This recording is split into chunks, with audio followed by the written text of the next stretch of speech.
Oi, eu sou o Coelho e esse é o Perguntas e Respostas.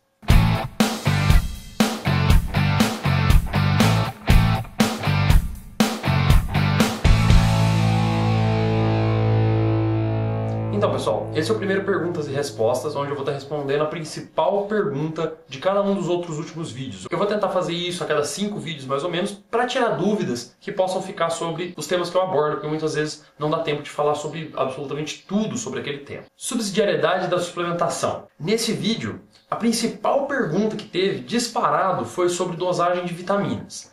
Eu vou fazer um vídeo só sobre dosagem de vitaminas porque é um assunto bastante complexo e que tem muita informação para ser passada. Inclusive, talvez vai ser mais de um vídeo, inclusive.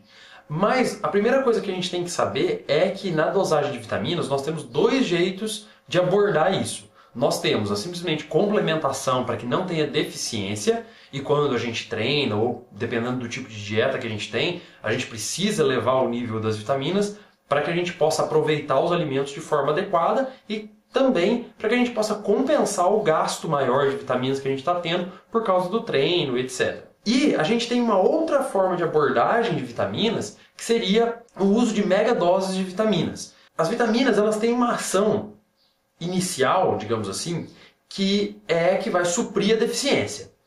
Essa ação é simplesmente para que a gente fique saudável e aproveite bem alimentos, etc.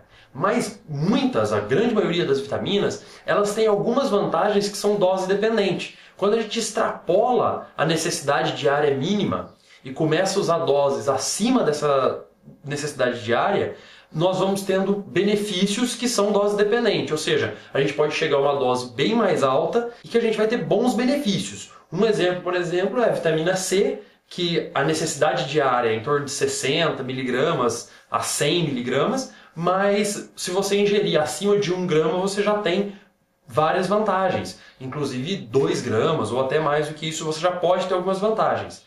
Existem riscos de fazer esse tipo de coisa, mas em geral as vitaminas são produtos bastante seguros. E se você usar dentro da margem de segurança ali, é uma coisa que pode trazer muito benefício e com nenhum ou praticamente nenhum tipo de colateral.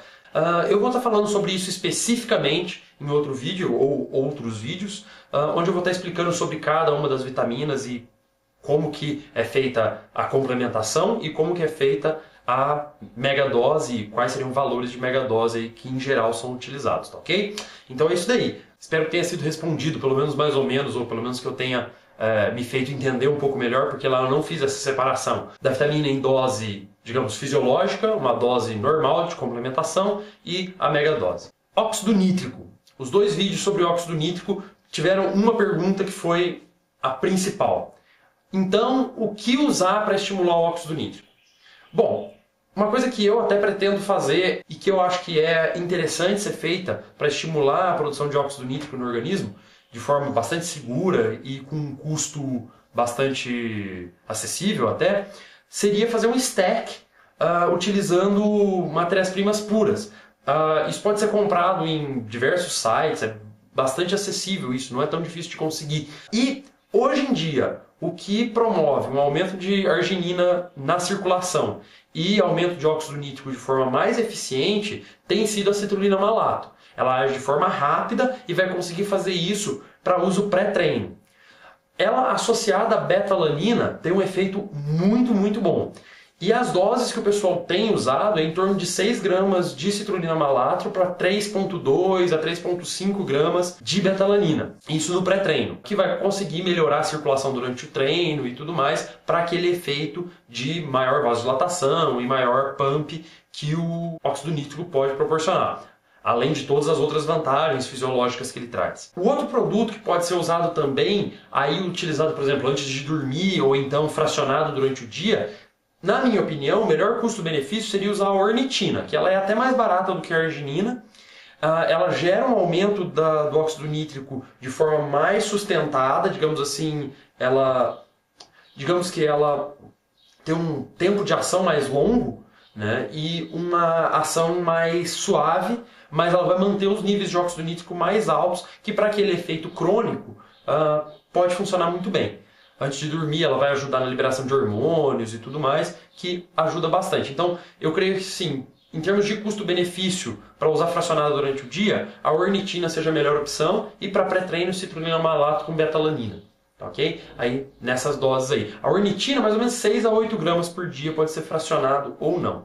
Ok? Açúcar não. Esse vídeo talvez foi o vídeo mais polêmico assim que teve, porque teve bastante discussão. Principal questionamento. E como ficam as frutas? Bom, aí tem um erro, que é um erro semântico. A frutose chama frutose, mas o açúcar da fruta não é a frutose. A frutose foi descoberta nas frutas. Mas isso não quer dizer que 100% dos açúcares que tem na fruta são frutose. A maioria das frutas tem uma relação parecida com a sacarose, mais ou menos 50% frutose, 50% glicose. Então não tem assim tanta diferença a fruta para o açúcar comum. É mais ou menos a mesma coisa. A diferença é que a fruta ela tem uma grande quantidade de fibra, que faz com que essa frutose seja absorvida de forma lenta. Então a fruta é diferente sim do açúcar, mas por causa do tempo de absorção. Então, realmente é muito contraindicado o consumo de suco de fruta, porque você está tirando a fibra, que é a parte mais interessante da fruta, né? Porque quando a frutose entra no fígado bastante devagar, o fígado consegue converter quase toda ela em glicogênio. Glicogênio hepático, mas que depois vai ser utilizado pelo organismo. Agora o problema é quando se usa, igual por exemplo no pós-treino, que se usa uma grande quantidade de sacarose que é rica em frutose. Então aí é uma coisa que chega em grande quantidade no fígado e o fígado não consegue metabolizar essa frutose a tempo. E aí essa frutose começa a causar todos aqueles problemas que eu descrevi no vídeo. Quando ela é ingerida de forma lenta e gradual, ela causa problemas, mas esses problemas são menos exuberantes. Mas o consumo excessivo de frutas é muito prejudicial também. A gente não foi feito para ingerir 1 kg de fruta por dia. O nosso organismo ele foi selecionado pela seleção natural para que a gente ingerisse pequenas quantidades de fruta. Então, o consumo de frutas não é uma coisa vedada, não é que a gente tem que abandonar o consumo de frutas. Primeiro, a gente tem que parar com o consumo de suco de fruta, que realmente não é muito saudável, e fazer boas escolhas na hora de escolher a fruta. Frutas mais parenquimatosas, por exemplo, a maçã verde, o mamão, o melão, o morango, né? E especialmente essas frutas que são menos doces, por exemplo, o morango, né? Que é o caso que ele quase não é doce, a maçã verde também, né? As berries, a blueberry, framboesa, são frutas que são uma boa escolha, porque elas têm pouca frutose, então elas têm uma carga glicêmica pequena, elas não vão estar exigindo tanto do fígado assim para converter essa frutose, e a gente vai ter muito menos daqueles problemas. E a quantidade também tem que ser uma quantidade racional. Por exemplo, se você for ingerir uma fruta, por exemplo, como a maçã madura, que ela tem bastante açúcar, uma maçã é o equivalente aí a quase 300 gramas de morango. Então talvez seja uma escolha melhor você pegar o morango, que você vai conseguir comer mais, vai ter mais saciedade, você vai satisfazer a vontade de comer fruta, vai estar ingerindo fibra também da fruta, que é interessante, vitaminas que tem na fruta, e não vai estar ingerindo tanto açúcar. Então, a questão da fruta é assim, não é que fruta seja uma coisa vedada, mas a gente tem que pensar que a fruta tem açúcar e metade desse açúcar é frutose. Então, a gente não pode ingerir uma quantidade absurda de frutas assim e evitar o suco. A questão da fruta espero que tenha sido esclarecida. Tá, ok? Não é que eu sou contra totalmente o consumo de frutas. Eu mesmo consumo fruta todo dia. Só que eu consumo em uma quantidade pequena e escolho frutas que têm menos açúcar. Tá? Sobre o ovo cru, né? O mitos e balelas que eu fiz sobre o ovo cru. Algumas pessoas me questionaram a respeito da questão da avidina e da biotina. A avidina é uma substância que tem no ovo que ela inativa a biotina. Ou seja, ela impede, na verdade, a ligação da biotina, e, enfim, ela inativa a biotina, que é muito importante para a absorção de proteínas. E muitas pessoas falaram assim, que o ovo é mal absorvido, a clara do ovo é mal absorvida por causa da avidina. Então se a gente ingerir o ovo inteiro, que tem a gema, isso não é problema porque a gema é rica em biotina. Inclusive tem um vídeo do Leandro Twin falando sobre isso. Ele cita isso, né, que a biotina da gema compensaria a avidina da clara. Apesar de isso ser parcialmente verdadeiro, isso ainda não faz com que a ingestão do ovo cru seja de aproveitamento alto. O aproveitamento continua baixo, mas ele melhora um pouco se você ingerir o ovo inteiro. Mas o grande problema mesmo é a questão estrutural da proteína, que é uma proteína que estruturalmente o nosso organismo não consegue absorver. E isso aí a biotina não muda. A biotina não vai mudar o fato do nosso estômago não ter pH baixo o suficiente para desnaturar o ovo completamente. Tá? Então, assim, apesar dessa informação ser parcialmente verdadeira, ela não é completamente verdadeira. E o ovo cru continua sendo uma péssima opção em relação à moda de preparo do ovo. O ovo cozido vai ter uma absorção sempre muito superior e muito superior mesmo. Né? Então, a ingestão de ovo cru sempre deve ser evitada ao máximo possível. Aliás, não consigo imaginar uma situação onde a pessoa não consiga não ingerir ovo cru, né? Quase sempre dá pra gente pelo menos fazer ele mexido na frigideira, que é muito rápido. Tá? Então pochê no micro-ondas também, que é super rápido.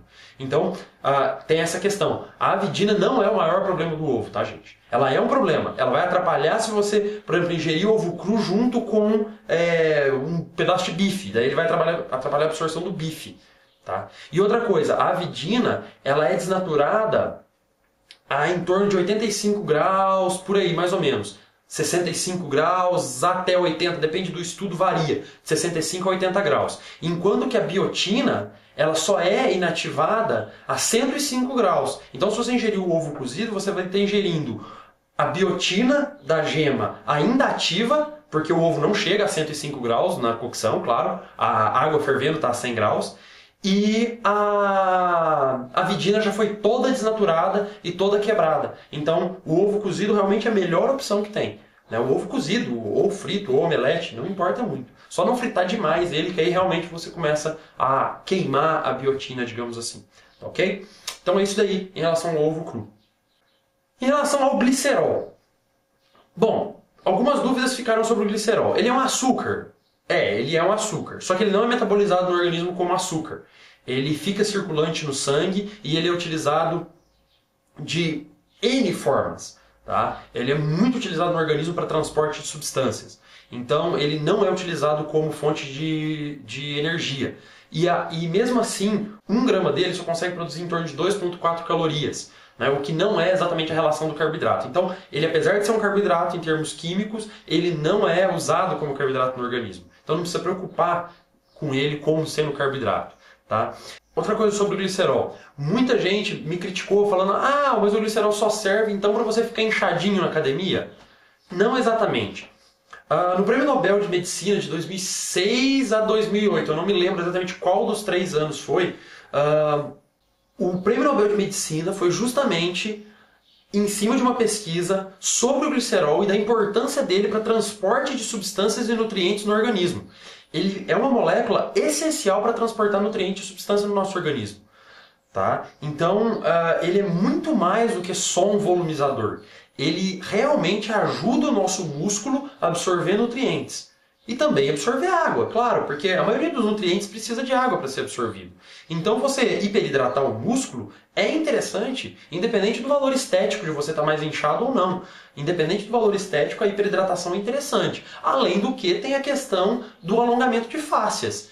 Outras pessoas me perguntaram onde achar o glicerol. Né? Como eu falei lá, em lojas de produtos para festa, que geralmente também vão vender produtos para panificadora e confeitaria. Né? Então procura uma loja, geralmente tem alguma loja que mexe com festas infantis. Geralmente nessa loja vai ter a glicerina, aquela glicerina de confeitaria. Outro lugar que encontra também são lojas especializadas em produto médico hospitalar, que aí você vai encontrar de litro, que é muito mais barato. Tá? Então assim, lugar para encontrar ele não é difícil. Tá bom? Bom, esse foi o vídeo de hoje, eu espero que eu tenha esclarecido essas dúvidas que ficaram sobre os outros vídeos. Se você gostou do vídeo, dá um joinha aqui embaixo e divulga ele nas redes sociais. Isso é muito bom, me ajuda demais em visualizações. E quanto mais visualizações eu tenho, mais estímulo eu tenho para estar fazendo esses vídeos.